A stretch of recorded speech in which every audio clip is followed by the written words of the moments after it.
것이 있거든요. 후미진 것. 버릴 때 다른 모든 사람들이 눈에 띄는 곳에서 광도질 할 일도 없고, 이제 지나가던 사람들도 잘 발견하지 못할 어떤 후미진 곳에 갖다 이렇게 버린 거예요. 그거는 이제 무슨 이제 그때 상황으로 좀 풀숲이나 뭐 어떤 좀 이렇게 엄폐물이 있는 어떤 바위 그 뒤편이나 뭐 이제 그런 데다 갖다 그냥 끌어다 갖다 그냥 버려버린 것이죠. 이런 상태예요. 자, 이거는 무엇을 말하는 거다? 예루살렘 성전의 세리와 장기와 모든 죄인들은 나올 수 있는 자격을 박탈해버리고 예루살렘 밖으로 쫓아낸 것이죠. 그 후미진 곳이에요. 거기에는 세상에서는 그 이제 그늘진 곳이 되고, 전에 그 누웠던 대통령이라는 사람이 자기는 이제 그늘진 곳만 찾아다녀서 뭐를 막 봉사 뭐 그런 얘기 해가지고 시끌시끌했는데, 말하자면 이 세상에서 소외당했다 이 말이죠. 그렇게 버려버린 거예요. 사람들이 눈에 잘 띄지 않게 이렇게 갖다 버린 거는 상징이 됐어요. 자, 그러면 그렇게 버림받은 사람은 할 수 있는 아무것도 없는 거죠, 지금. 그 사람이 스스로는 살아나올 수가 없는 거죠, 지금. 그 스스로는 어떤 게 뭘 해볼 수 있는 게 없잖아요. 다만 할 수 있는 것이 있다면 죽는 시간만 기다리는 것밖에 없는 것이죠. 자, 이제 상황이 이렇습니다. 이런 것이 모든 세리와 창기와 모든 죄인들, 유대인들에게 정죄받고 함부로 판단받고 죄인으로 하나님의 거룩한 율법 말씀에 따라서 옳고 그름간 선, 악간 영원한 심판에 들어갈 자로 정죄받고 판단받은 사람들의 상태라는 거예요. 이 강도 만나서 옷벗김 당하고 매맞고 거반 죽은 상태로 버려졌던 사람이 룻이죠. 룻께서 그 룻이단 말이야. 모압 땅에서 이제 여기까지 왔는데 그 룻이 지금 오늘 예수님을 만나서 구원받는 날이요. 말하자면은 마침 한 제사장이 그 길로 내려가다가 그를 보고 피하여 지나가고, 여기는 피하여라고 되어 있는데 원문은 반대길로 갔다, 이제 다른 길로 갔다 그 말이거든요. 이제 이 말은 사마리아나 혹은 예루살렘 성 밖의 문둥이촌인 그 베다니 마을이 있는 곳, 이곳에는 전통 그 하시딘들이라고 하는 그 하시디안들 경건주의자들은 그쪽을 쳐다도 보지 않습니다. 그쪽을 돌아서 다른 데로 가죠. 왜냐하면 거기는 더럽고 영원히 저주받은 자들이 거기서 이렇게 사는 곳이다. 그래가지고 자기네들은 거룩하고 하나님 앞에 선민들이고 선택받은 자들인데, 저런 하나님 앞에 저주받은 저런 사람들이 있는데 쳐다도 보지 않는다 해가지고 돌아다니는 것이 그들의 습성이거든요. 그런 것을 상징하는 말이에요. 그래서 피하여 지나가고, 또 이와 같이 한 레위인도 그곳에 이르러 그를 보고 피하여 지나갔다. 그런 걸 보니까 제사장도 레위 지파 사람이고 레위인도 레위 지파 사람이죠. 다만 이제 제사장은 아론의 직계손이라는 이제 그 전통에 따른 것이고, 나머지는 이제 레위 지파에서 여러 파가 갈라져서 나왔기 때문에 나머지는 이제 레위인들인데, 이런 것들은 다 비유로서 뭐 오늘날로 말하자면은 로마교도 무슨 뭐 이제 콩의 주교, 백의 주교, 무슨 이제 이런 주교급 이상 되는 사람들이 있고, 그냥 일반 신부들이 있거든요. 이제 그들은 계급제도 아주 철두철미합니다. 기성교계에서도 자기 교회를 이제 설립했거나 뭐 이제 개척해가지고 성공한 사람은 이제 당회장이라고 흔히들 이제 그렇게 하는데, 이제 거기에 뭐 많은 전도사들이 있죠. 이제 이런 것과 같은 뜻이죠. 제사장, 레위인 이렇게 말하면 그런 이제 계급제도적인 그런 관념에서 나오는 이제 비유의 말씀인 걸 알 수가 있어요. 그런데 그들도 모두 똑같이 한 통 속으로 레위인이든 제사장이든 저런 더러운 버림받은 사람을 뻔히 봤지만 다른 길로 이렇게 돌아서 그냥 가버렸다는 거예요. 자기 길로.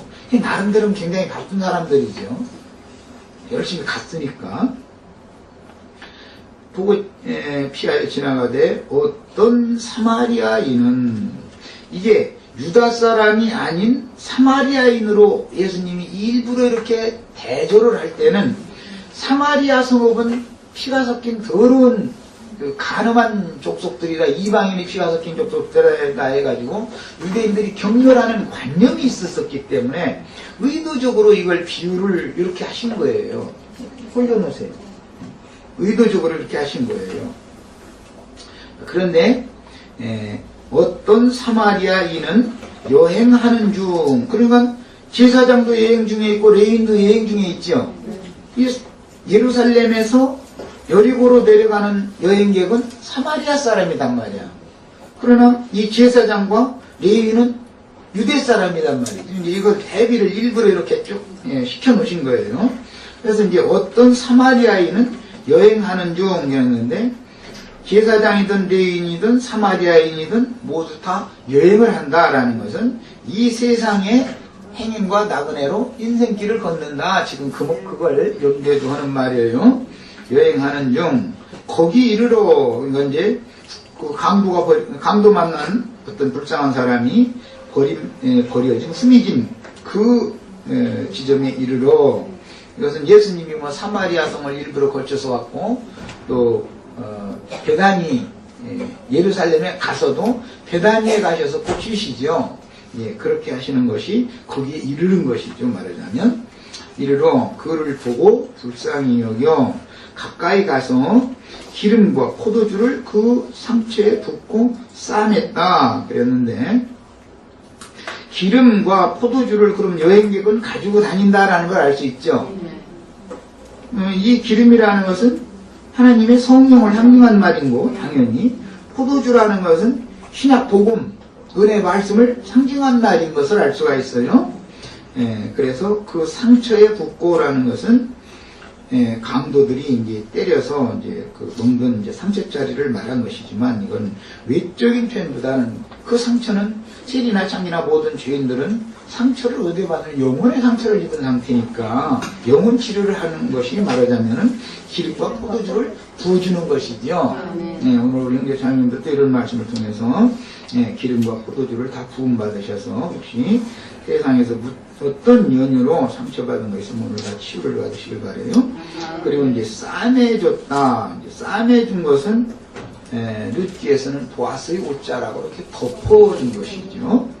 그게 이제 3지입니다. 그리고 나서는 자기 짐승에 태워 주막으로 데리고 가서 돌봐줬다 그랬는데, 그 자기 짐승이라고 한 것은 이제 비유입니다. 예수님이 육신으로 오셨을 때는 하나님이 타고 다니는 나귀였죠. 예수의 육신의 몸이라는 것은 하나님, 그 육체 속에는 하나님의 신이 충만히 거하고 하나님 말씀이 충만히 거하고 있었기 때문에 예수라는 그 몸은 이제 비유입니다. 나귀가 이제 그때 당시 유대인들의 그 통행, 그 교통 수단이기 때문에, 짐이나 사람을 실어나려는 수단이기 때문에 나귀로 염두에 하는 말인데, 그 나귀라고 하는 짐승은 반드시 율법에 의하면 어린 양으로 대속을 받아야 되게 돼 있죠. 그래서 대속받지 않은 나귀들은 지금 제사장들과 레위인들이고, 예수님과 사도들은 어린 양으로 대속받은 나귀들이란 말이에요. 여전히 타고 다니는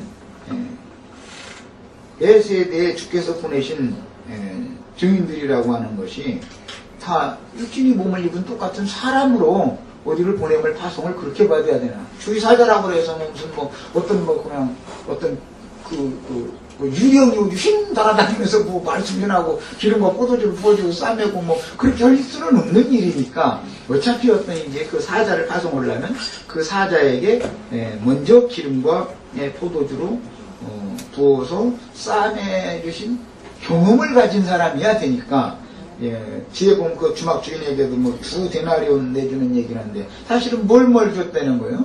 기름과 포도주를 줬다라는 말이잖아요. 그걸 이제 2데나리온으로 상징이 된 거예요.